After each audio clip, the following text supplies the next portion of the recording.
kampus punya peranan besar ya dalam memfasilitasi soal asistensi pasca.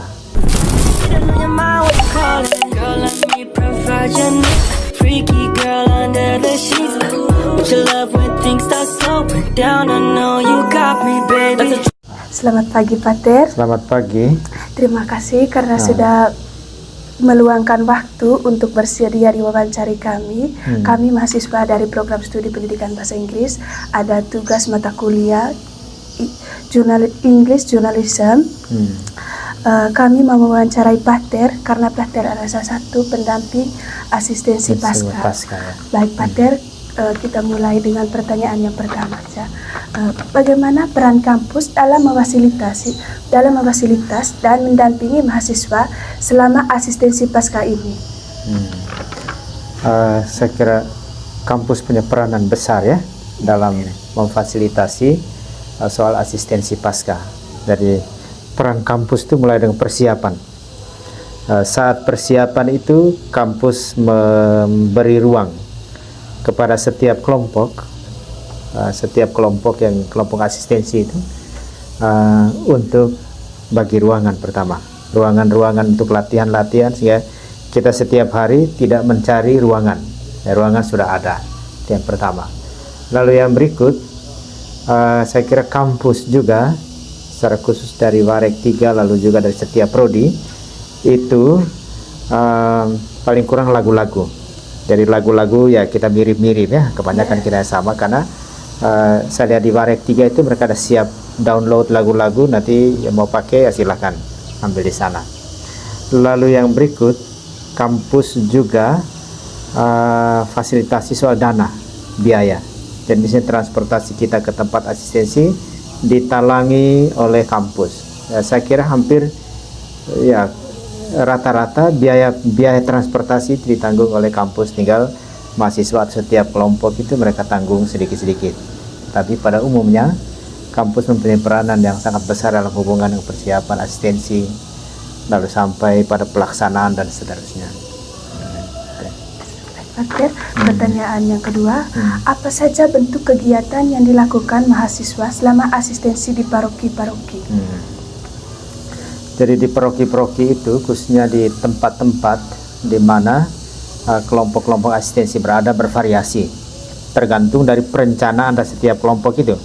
Tetapi pada umumnya yang paling utama itu soal liturgi, penanggungan liturgi.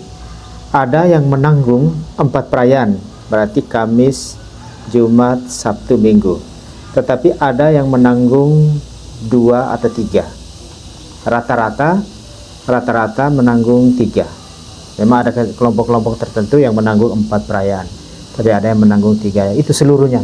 Jadi mulai dengan kor, lalu bacaan, elektris, lalu komentator, apalagi kor selama perayaan itu hampir ditanggung seluruh oleh para mahasiswa kelompok asistensi. Itu kegiatan liturgi. Lalu yang berikut, kegiatan hiburan lain, itu soal olahraga, pertandingan persahabatan. Karena di kelompok kami itu misalnya di Wongkol itu mereka ada pertandingan antar KBG, dan kami pada hari terakhir itu pertandingan persahabatan antara Unika di kelompok asistensi kami dengan kelompok yang ada di sana yang menang. Lalu yang berikut kegiatan lain itu malam hiburan. Daripada minggu malam mereka menyiapkan 1-2 acara tambah gabung dengan mereka di sana, jadi hampir semuanya itu berjalan lancar acara-acara malam hiburan. Lalu kegiatan yang lain yang dilakukan di sana itu bakti sosial. Bakti sosial ya lingkungan gereja, lingkungan jalan itu. Lalu mereka juga bantu dekorasi baik itu di kepela maupun di panggung yang tempat acara itu. Pater, lanjut dari pertanyaan yang ketiga, berapa banyak paroki yang menjadi lokasi asistensi dan bagaimana pemilihannya? Saya tidak tahu, kelompok saya kira sekitar 30-an ya untuk kali ini. Saya tidak tahu terlalu pasti, tapi sekitar 38. Mungkin saya salah, tapi masih dicek di Warek 3 karena di atas 30-an, 38 itu. Lalu pemilihan itu tidak ditentukan oleh kampus, tetapi ada tawaran masuk. Jadi ada dua bentuk. Ada yang tawaran masuk, itu yang kita pilih. Kelompok kami itu kami pilih tawaran yang masuk. Ada yang mencari sendiri, atau ada permintaan lewat mahasiswa atau lewat dosen, nanti mereka tinggal sampaikan ke Waret 3. Sedangkan ada yang langsung dari stasi atau proki ke Waret 3, nanti Waret 3 bertawarkan itu. Ada dua bentuk itu. Fatir, pertanyaan yang keempat, apa tugas pendamping selama kegiatan asistensi pasca berlangsung? Tugas pendamping itu, kalau dari pengalaman saya damping mulai dari sini. Jadi mulai dari persiapan, latihan core, saya selalu hadir supaya kita cek soal persiapan itu, apa sudah latihan sudah bagus atau belum.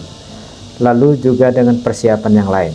Jadi misalnya persiapan panitia kecil, bagaimana koordinasinya. Kita juga koordinasi dengan tempat asistensi, baik itu dengan ketua panitia yang mahasiswa punya, tapi saya sendiri juga berkomunikasi dengan mereka di sana. Lalu di tempat asistensi, ya kita paling kurang memonitor mereka ya, saya mengingatkan mereka bahwa kita mesti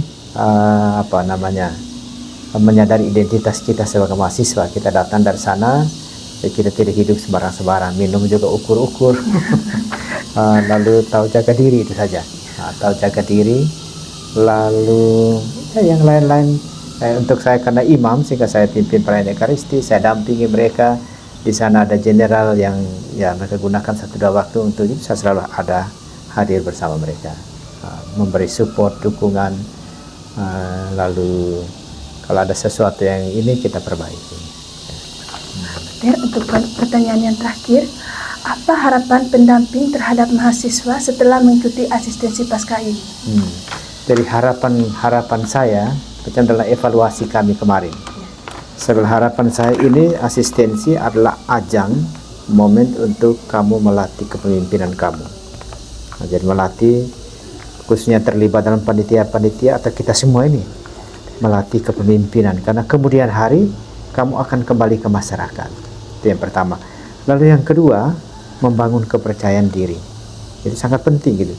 Jadi dengan kegiatan-kegiatan itu, misalnya mereka tampil bacaan misalnya, atau jadi dirjen, atau waktu acara malam hiburan secara spontan ya, secara spontan mereka kreativitas bisa muncul saja.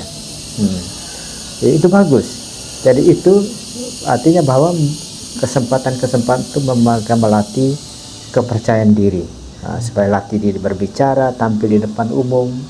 Lalu juga bahwa kita berasal dari tengah keluarga masyarakat, sekarang kita kembali mengalami situasi masyarakat, dan di kemudian hari mereka akan kembali ke situasi-situasi itu. Itu harapan-harapan kita, dan dalam evaluasi kami saya coba angkat beberapa hal itu. Jadi mulai dengan latihan kepemimpinan, membangun kepercayaan diri, lalu juga melihat realitas yang ada di tengah masyarakat. Mereka membutuhkan apa-apa, kita belajar di kampus seperti ini, tapi nanti di tengah masyarakat bagaimana kita bisa menyesuaikan diri dengan situasi yang ada. Tapi di kelompok kami pada umumnya mereka senang. Baik Fatir, terima kasih untuk semua jawaban dari Fatir. Semoga ini bermanfaat bagi tugas kami.